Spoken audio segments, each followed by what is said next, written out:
Good afternoon, ladies and gentlemen, and welcome to our Conversation series that we're broadcasting through our YouTube channel.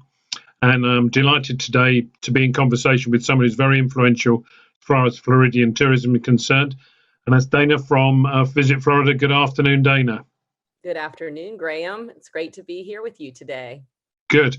Well, you look as if you're very comfortable and you're very relaxed, so that's all good. It's been a tough year. I was just thinking that it's been almost a year, if not to the day, then very close to the day since I was in Florida and leaving Pensacola, which was a very nice experience. How has this year been for Florida? I know you would have probably benefited a little bit from domestic tourism, but what's the year been like? Well, overall, it's been a tough year for Florida tourism, but as we compare our destination to others, we've done relatively well. So between Q2 and Q3 this year, we launched our in-state and domestic marketing campaigns, which I can tell you about in a minute if you want to hear more.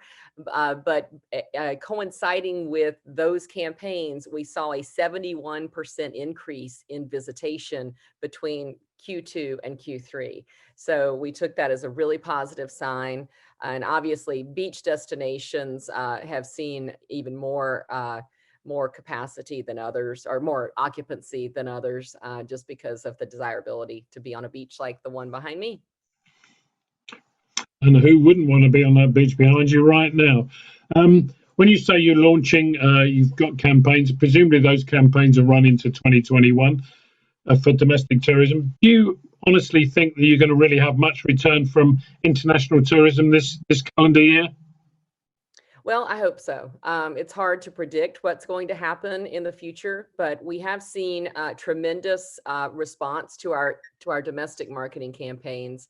And in fact, our domestic campaign that's in our 700-mile drive markets right now has produced just significant return on investment in terms of the number of room nights booked and so forth.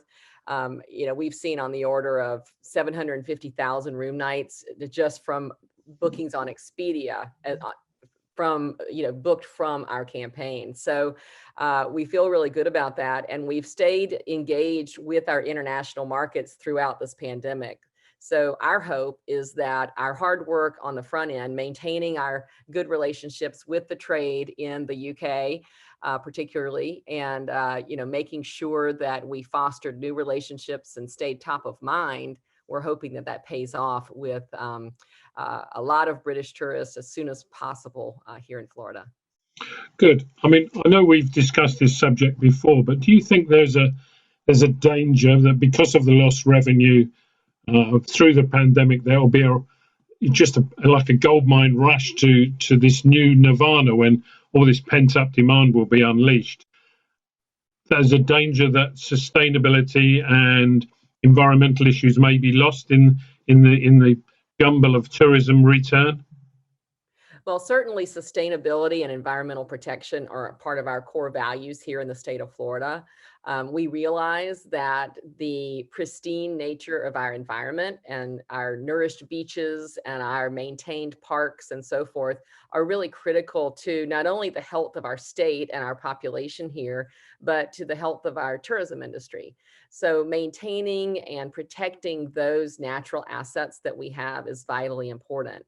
But in terms of an influx of tourism and whether I'm concerned that it will negatively impact that, the answer is no. We saw 131 million visitors in 2019, our 10th record year of visitation.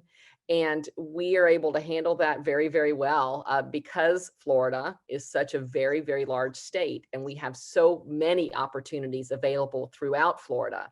But at Visit Florida, we try to make sure that we're telling our visitors about all of the off the beaten path opportunities that await them outside of the gateways so that they can, number one, experience Florida like a local. And number two, we kind of move people around the state a little more and reduce crowds. Do you think that that the USA, much like the UK in this respect, has somewhat of a brand issue because of COVID? I mean, both countries have, media-wise, internationally-wise, have been accused of handling the COVID crisis almost worse than anybody else. And in terms of people wanting to feel safe, feeling secure when visiting the USA, and in your case, Florida, that there's some work to be done there. Like, we can't control what the mainstream media prints, but we can tell you what we're doing here in Florida. And that is that we are following all CDC and state health guidelines. Even though most of our lives are spent outside here in Florida, particularly this time of year, which is just brilliant. We do wear masks. You'll see hand sanitizing stations everywhere. The idea of social distancing is still very much in play.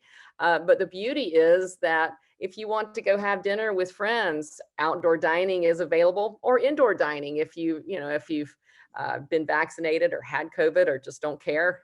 I don't know that there are many people like that, but there are many, many options for people for their comfort level. So I would tell visitors from the UK that they can come to Florida as soon as flights are available and have a tremendous, safe, just memory-making experience here, and you'll feel safe. Good. Do you think as well that because of the importance of tourism from an economic point of view, particularly in your state of Florida, but also socially and for mental health and all sorts of social aspects of tourism, that tourism is coming up the importance politically, and therefore in your conversations with the governor and in your conversations with the people that have the purse strings, that tourism will improve its lot because of the pandemic? Well, tourism is the #1 industry in the state of Florida. We generate about half of all the sales tax revenues in the state. So as goes tourism, so goes the Florida economy. And so put in a more positive light, because we have had a rough year, as tourism rebounds, and if we can beat some of the projections and rebound more quickly than some people predict, then that means our economy in Florida will rebound just as quickly. And you mentioned the social and mental and all of the other aspects of tourism, and that is the theme of our current domestic advertising campaign. It is the power of a Florida vacation. So it's not just the getting out and going somewhere, but it's the ability to get away with your loved ones and your friends and have some like life-changing memory-making moments. And Florida has so many options for that. So we do realize that vacations are powerful in many ways, and that is one of the themes of our campaigns this year. So do you feel more confident, for example, that when you go and ask the powers that be that you need to spend X numbers of millions or thousands of dollars on a campaign in the early part of 2022 or even in the late part of 2021, you stand a really good chance of getting those funds because of the importance of tourism and the fact that it's now even more important than ever? Yes, absolutely. Good. Well, that's a good position to be in. A pity we had to go through a pandemic to get it, but there you go. So if you had one wish apart from getting rid of the pandemic, what would it be for the tourism economy of Florida going forward for the next 12 months, Dana? Getting rid of the pandemic, coupled with an onslaught of international flights direct to Florida destinations, that would be ideal. Excellent. Well, I wish you the very, very best of luck in all of that. Needless to say, I have a vested interest in it because I want to come there as soon as I possibly can, like almost any other normal thinking human being. And I wish you all the best of luck in trying to get all those funds, persuade more and more people to get to Florida in a safe and in an open way. Thank you. Well, thank you, and we'll see you soon, Graham. Cheers.